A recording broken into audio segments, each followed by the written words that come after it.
الحمد لله وكفى وسلام على عباده الذين اصطفى خصوصا على أفضلهم خاتم النبيين محمد الأمين وعلى آله وأصحابه أجمعين أما بعد أعوذ بالله من الشيطان الرجيم بسم الله الرحمن الرحيم إنك لا تسمع الموتى ولا تسمع الصم الدعاء إذا ولوا مدبرين صدق الله العظيم رب اشرح لي صدري ويسر لي امري واحلل عقدة من لساني يفقهوا قولي اللهم ربنا الهمنا رشدنا واعذنا من شرور انفسنا اللهم ارنا الحق حقا وارزقنا اتباعه وارنا الباطل باطلا وارزقنا اجتنابه آمین یا رب العالمین۔ میرے محترم بھائیو بزرگوں دوستو، درس قرآن و درس حدیث کے ضمن میں سورۃ نمل کی ایک آیت تلاوت کی ہے۔ اللہ تبارک و تعالیٰ سے دعا ہے کہ مجھے خود سمجھنے، آپ کو سمجھانے اور آپ کو سمجھنے کی توفیق عطا فرمائے، آمین۔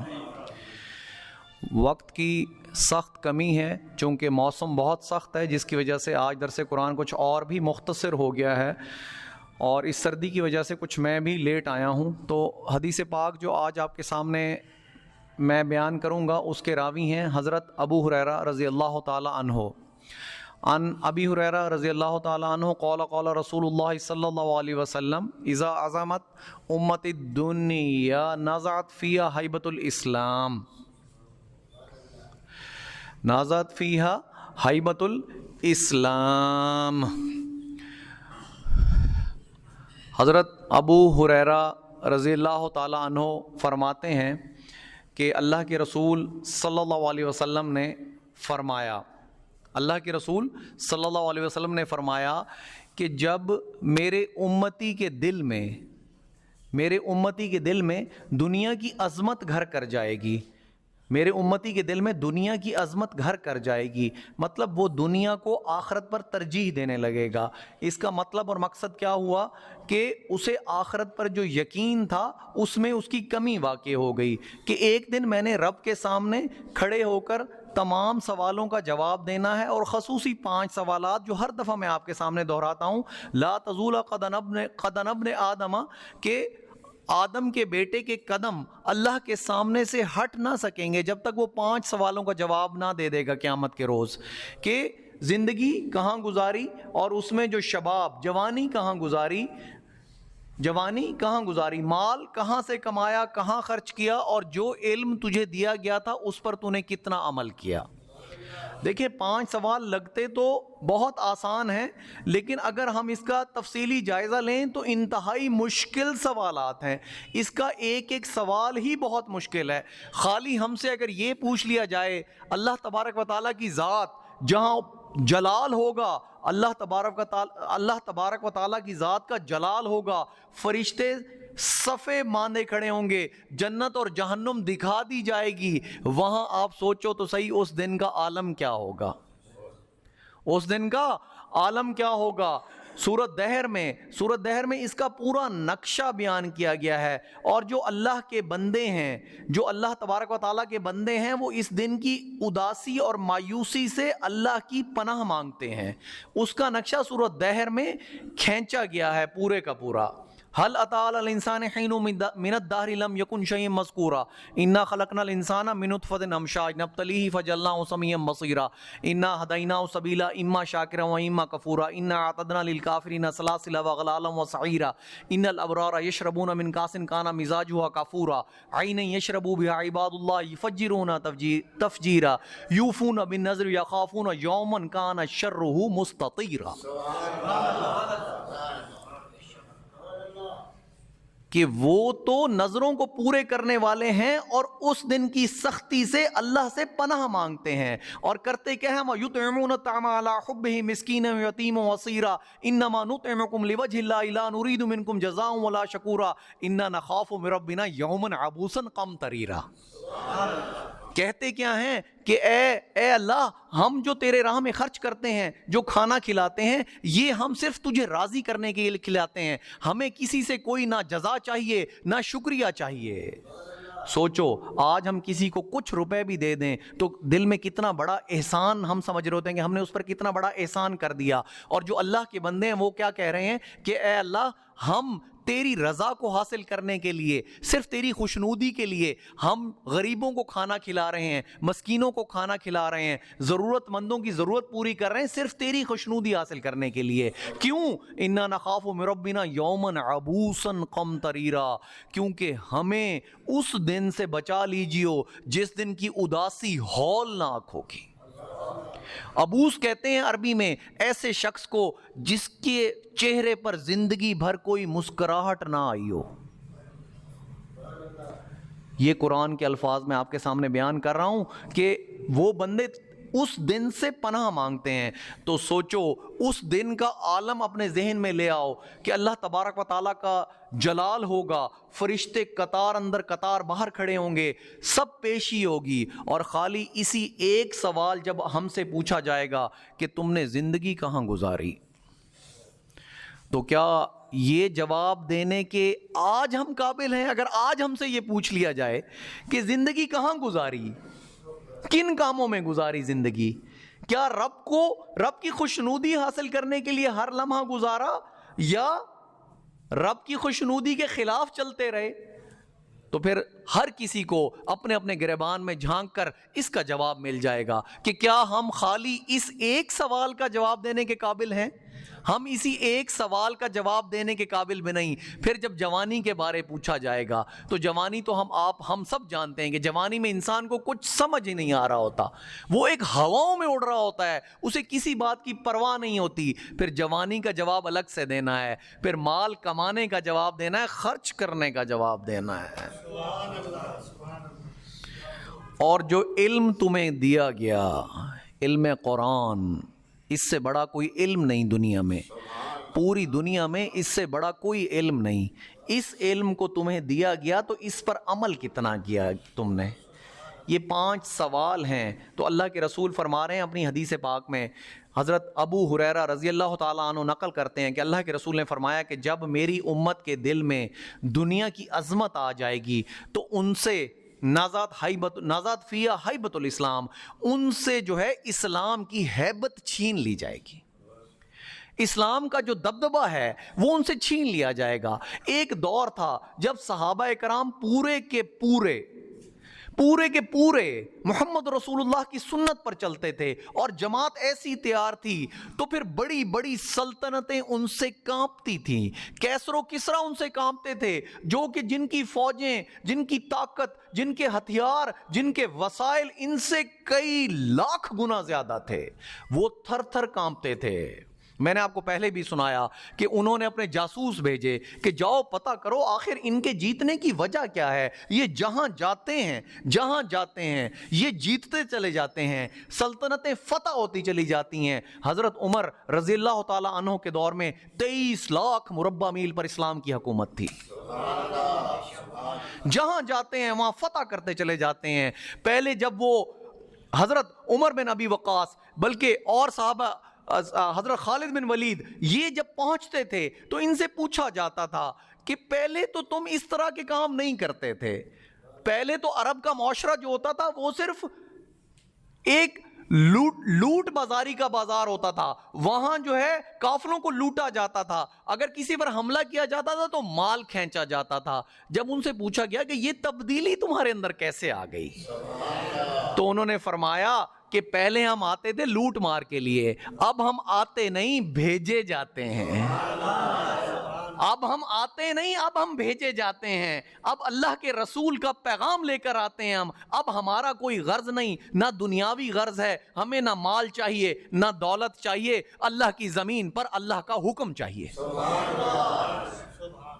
اب ہمیں نہ جائیداد چاہیے، نہ مال چاہیے، نہ دولت چاہیے، نہ سلطنت چاہیے، اب تو ہم آتے نہیں، ہم بھیجے جاتے ہیں، اب ہم بھیجے جاتے ہیں۔ اب سارا سینیریو ہی چینج ہو گیا، سارا کانسیپٹ ہی چینج ہو گیا، سارا خیال ہی تبدیل ہو گیا۔ تو ان کی ہیبت سے کیسر و کسریٰ، ایران، روم، یہ بڑی سلطنتیں تھیں اس وقت کی، یوں سمجھیں سپر پاورز تھیں، جیسے آج آپ کے سامنے امریکہ ہے، رشیا ہے، یہ اس زمانے کی سپر پاورز تھیں۔ اور حجاز، سعودی عرب کا علاقہ، جہاں وسائل نہیں، جہاں ایگریکلچر نہیں، جہاں ہتھیاروں کی کمی, جہاں مال و دولت کی کمی, لیکن جب یہ جماعتیں نکلتی تھیں تو پھر ہیبت سے وہ لوگ کانپ جاتے تھے, پھر جہاں جاتے تھے وہاں فتح ہی ان کا مقدر بنتی تھی. تو انہوں نے بھیجا, اپنے جاسوس بھیجے کہ جا کے مسلمانوں کے لشکر میں جاؤ اور پتہ کرو کہ ان کے جیتنے کی وجہ کیا ہے, ان کے پاس کون سی جنگی اسٹریٹجی, کون سی جنگی صلاحیت ایسی ہے جس کے سامنے نہ ہماری طاقت ٹھہرتی ہے, نہ ہمارے فوجی ٹھہرتے ہیں, نہ ہمارے ہتھیار ٹھہرتے ہیں, نہ ہمارے کلے ٹھہرتے ہیں. بڑے بڑے کلے نہیں ٹھہرتے, ہمارے فوجی نہیں ٹھہرتے, ہتھیار نہیں ٹھہرتے. آخر ایسی کیا بات ہے ان میں؟ تو جب جاسوس گئے اسلامی لشکر میں, مسلمان بن کر گھل مل گئے اسلامی لشکر میں, مسلمان بن کر گھل مل گئے, اور پھر واپس جا کر انہوں نے اپنی رپورٹ پیش کی کہ آخر وجوہات کیا ہیں, مسلمان جنگ پر جنگ کیوں کیے جا رہے ہیں. تو کیا بتایا کہ وہ کیا ہیں, رہبان باللیل و فرسان بالنہار, کہ وہ لوگوں کے جیتنے کی وجہ صرف دو ہیں. ان لوگوں کے جیتنے کی صرف دو وجوہات ہیں. وہ حیران ہو گئے, ان کے جو بادشاہ تھے وہ حیران ہو گئے کہ صرف دو وجوہات. انہوں نے کہا کہ وہ رات کے رہبان ہیں, پوری رات اللہ کے دربار میں کھڑے ہو کر عبادت میں گزار دیتے ہیں. راہب ہیں, رات کے راہب ہیں. رات ان کی کمر بستر سے نہیں لگتی, انہیں گرمی سردی کی پرواہ نہیں ہوتی, وہ اپنی کمر کو سیدھا نہیں کرتے, وہ اپنی کمر کو سیدھا نہیں کرتے. یا ایھا المزمل قم اللیل الا قلیلا نصفہ او انقص منہ قلیلا او زد علیہ ورتل القرآن ترتیلا. یہ چیز صحابہ کرام نے سنی ہوئی تھی. اس کے مخاطب تو رسول اللہ تھے کہ پوری رات, آدھی رات, تہائی رات کھڑے رہو, لیکن عمل صحابہ کرام نے پھر اسی طرح کیا. اللہ تبارک و تعالیٰ یہی فرما رہے ہیں, ان ربک یعلم انک تقوم ادنی من ثلثی اللیل ونصفہ وثلثہ وطائفۃ من الذین معک. اللہ جانتا ہے اے اللہ کے رسول کہ تمہارے ساتھ کون سی جماعت ایک ایسی بھی ہے جو تہائی رات, آدھی رات یا پوری رات کھڑی ہوتی ہے. تو ان جاسوسوں نے بھی یہی اطلاع دی کہ یہ رات کے راہب ہیں, یہ رات جو نیند کی آسائش میسر ہے انہیں, اس آسائش سے دور رہتے ہیں, ان کی کمریں یا کھڑے ہوتے ہیں. والذین یبیتون لربہم سجدا وقیاما, یہ سورۃ الفرقان کی آیت ہے. اللہ تبارک و تعالیٰ اپنے بندوں کی تعریف کر رہے ہیں کہ میرے بندے تو وہ ہیں جو پوری رات بتا دیتے ہیں یا سجدے میں یا قیام میں.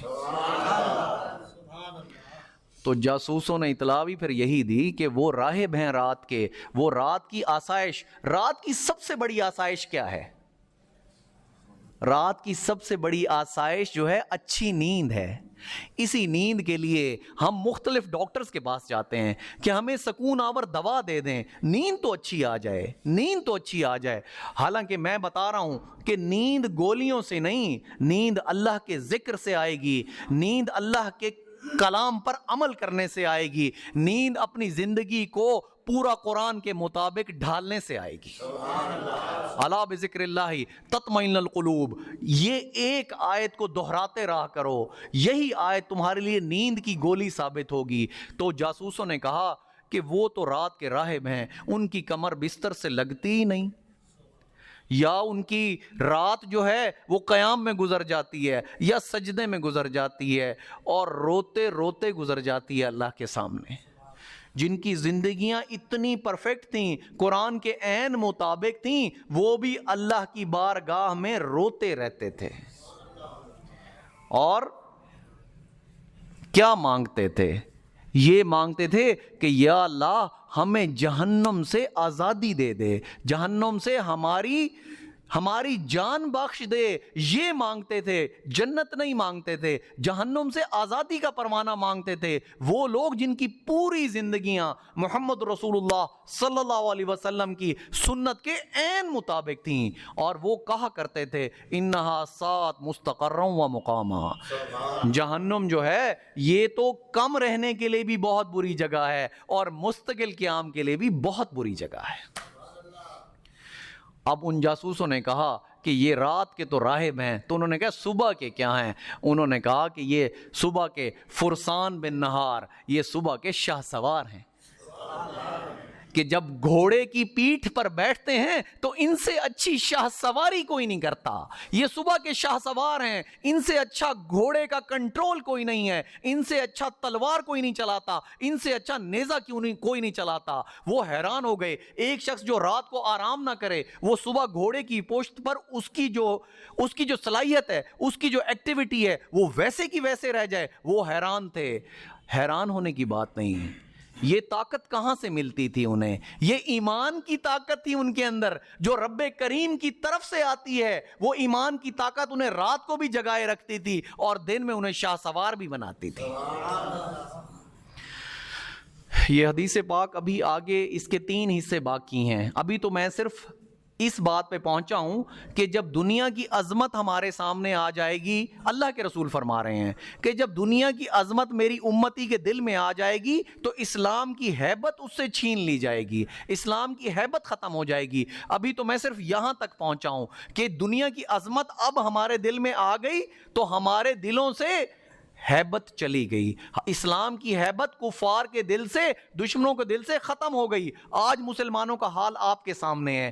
کس مسلمان ملک پر ظلم نہیں ہو رہا؟ قاری صاحب بار بار فلسطین کے بارے دعائیں مانگتے ہیں. ہم شریک ہیں ان کے، لیکن اصل بات کیا ہے کہ ہمیں اپنی پوری کی پوری زندگیاں اس سنت حضور محمد مصطفیٰ احمد مجتبی صلی اللہ علیہ وسلم کی سنت پر لانی پڑیں گی تو وہ ہیبت دوبارہ ہمارے اندر آ جائے گی. اس حدیث کے 2 حصے ابھی باقی ہیں تو اس کا ذکر انشاءاللہ اگلے جمعے میں کروں گا. کوشش کیا کریں گے وقت پر تشریف لائیں. صرف 15 منٹ کا آپ کے سامنے میں نے آج یہ جو حدیث کا درس تھا، قرآن کو تو ابھی درس شروع ہی نہیں کیا، تو آپ لوگوں سے درخواست ہے کہ وقت پر تشریف لائیں تاکہ کل کلاں کو ہم اللہ کے سامنے سرخرو ہو سکیں کہ اصل تو آخرت ہے. بل تؤثرون الحیات الدنیا والآخرت خیر وابقی. آخرت خیر بھی ہے اور باقی ہمیشہ رہنے والی ہے. وآخر دعوانا ان الحمدللہ رب العالمین.